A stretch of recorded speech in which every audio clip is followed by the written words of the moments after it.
Kasamang lalaki ni Miss Catherine Bernardo sa isang mall. Abay, usap-usapan ngayon sa social media.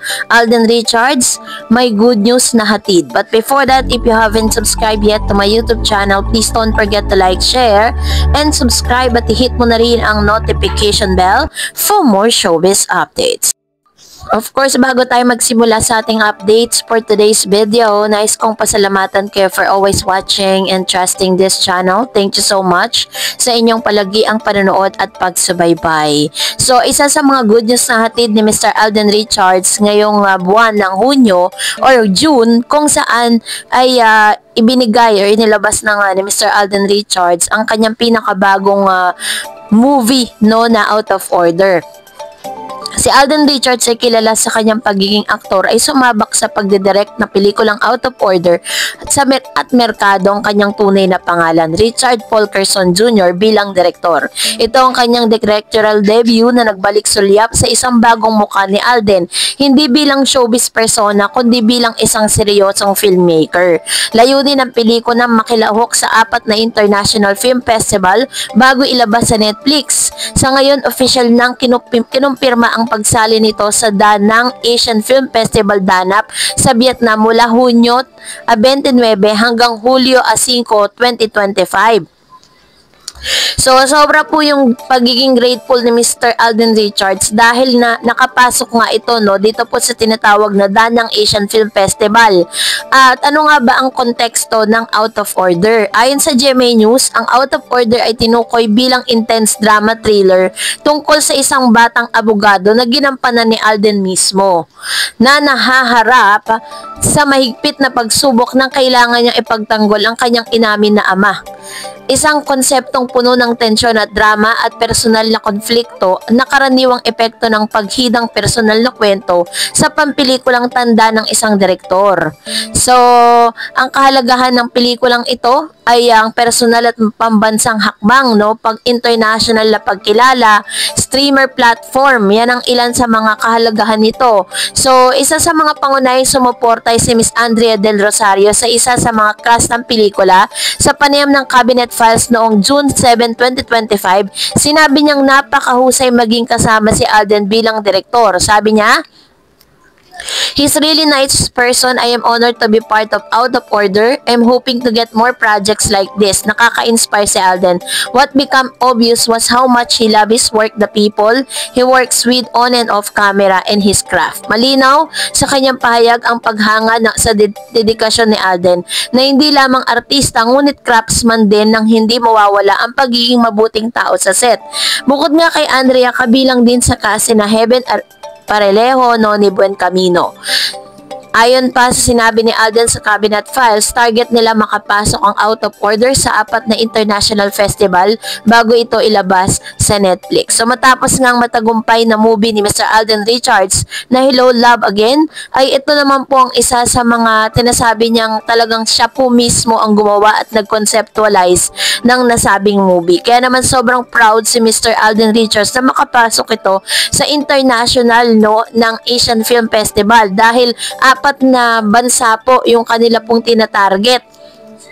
At ito po ay napakalaking opportunity for Mr. Alden Richards dahil naipakita niya dito at may naipapakita niya yung kanya pong kanyang kakayahan na gumawa ng sarili niyang movie sa kanyang kakayahan. Pero sabi niya nga, syempre hindi lang naman puro galing. Of course, may mga sacrifices din po siyang ginawa dito.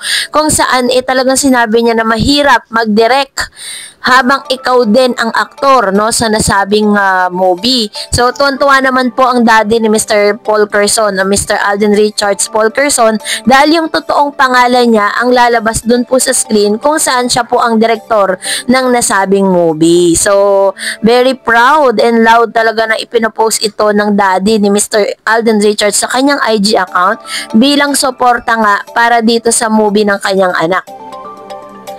So, kung kayo po ay kung nais niya pong mapanood ito po yung mapapanood po sa Netflix. Ibig sabihin, pay-per-view siya. O kaya kung kayo po ay member or meron po kayong connection sa Netflix, mapapanood niyo po siya. Di ko lang po alam kung libre ba siya or may bayad siya para po ma-acquire nyo yung nasabing pelikulang ito ni Mr. Alden. So, abangan natin yan dahil kaabang-abang to dahil kakaibang Alden Richards po yung makikita natin sa nasabing movie. So, this is out of order na direct ni Mr. Alden Richards Polkerson Jr. And this time, let's talk about Miss Catherine Bernardo. Matapos nga siyang mapag-usapan sa mga aurahan dito po sa kanya pong kanyang project or kanya pong sa PGT or Pilipinas Got Talent kung saan napapanood po siya every Sunday at matatapos na po yung season na ito dahil finals na po dahil para paparating na po yung finals nito